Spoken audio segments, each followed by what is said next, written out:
For this interview, I interview Eric Colima in Florida, who grows and distributes tomatoes for Alachua County in Gainesville.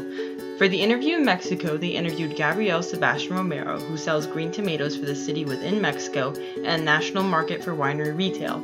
Both of these farmers have strong interest in farming, and they have both completed bachelor's degrees focused on business and agriculture.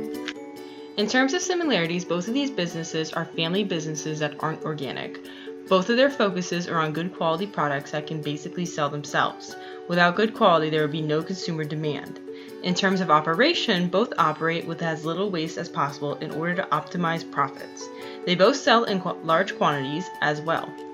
Both cooperate with their competitors to make sure that their demand is met. They both set their pricing but make sure they can maintain a good income while providing the customer with good quality products at a decent price. Both started growing when they were young as family businesses. The farmer in Colima, however, has always grown tomatoes, and their business has been a part of the family for years. In Florida, on the other hand, the farmer started with a hog business outside of Florida in Canada and later acquired a greenhouse in Alachua in which he started to grow tomatoes.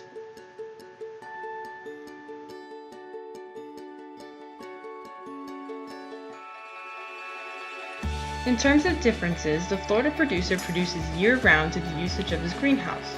In Mexico, the farmer produces by the season.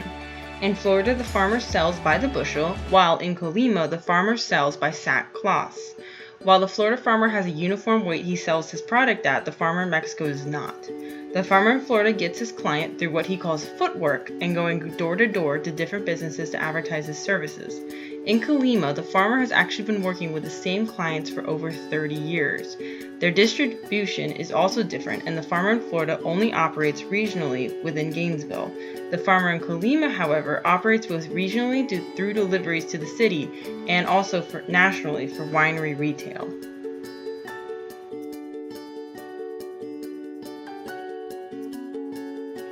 These differences in operations make a difference in the farmer's experiences.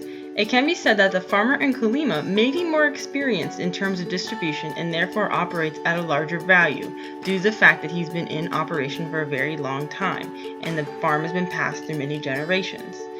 The difference in how long their businesses have been running could possibly account for the differences in their distribution areas. The farmer in Florida, for example, hasn't had a business for as long and only distributes in a smaller area. This also may be different because the markets are different in Gainesville, with more of a focus on local product and Mexico focusing more on exportation. In terms of competitive advantage, the main advantages are quality and price. The better the quality, the higher the selling price. Reputation also goes a long way, as we discussed with both the farmers. Both farmers claim they are reputable in terms of quality and price. In Florida, the farmer claims he's extremely reputable for having a good quality product. In Colima, the farmer is better known and more reputable in terms of how long the business has been in operation and working with the same client, which has been for over 30 years.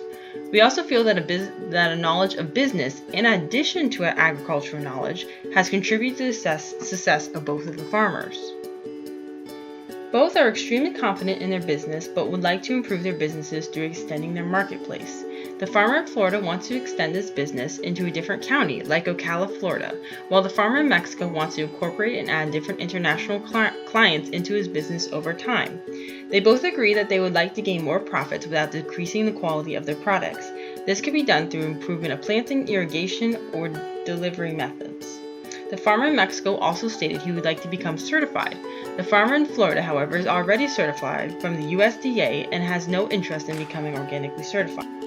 In the end, it has been very interesting to study since both the farmers grow tomatoes, but their outlook on the market is extremely different. I find that the farmer in Florida has a better concept of local food and what it is based upon his experience of selling only within his community. By understanding this, he is better able to sell to his consumers by emphasizing the value and better quality that locally grown food has. Local food supposedly has better quality and higher value because they are seen as fresh and more valuable and therefore have a higher selling price. In terms of Mexico, it's interesting because he sells both large scale and to the city. His focus is preferably on the national retail level because he grows at such a large quantity within one growing season. By having a consumer that buys massive amount, he doesn't have to worry as much about waste and losing money. Overall, both farmers understand their marketplace through their emphasis on fresh, good quality products. Although they prefer different marketplaces, their goal remains the same, and that is to profit. Ultimately, understanding consumers and their demands requires knowledge of both growing and business, with consumers needing to be fulfilled both through their price and quality. These farmers are understanding of that and both work hard to ensure satisfaction locally and in terms of Colima nationally.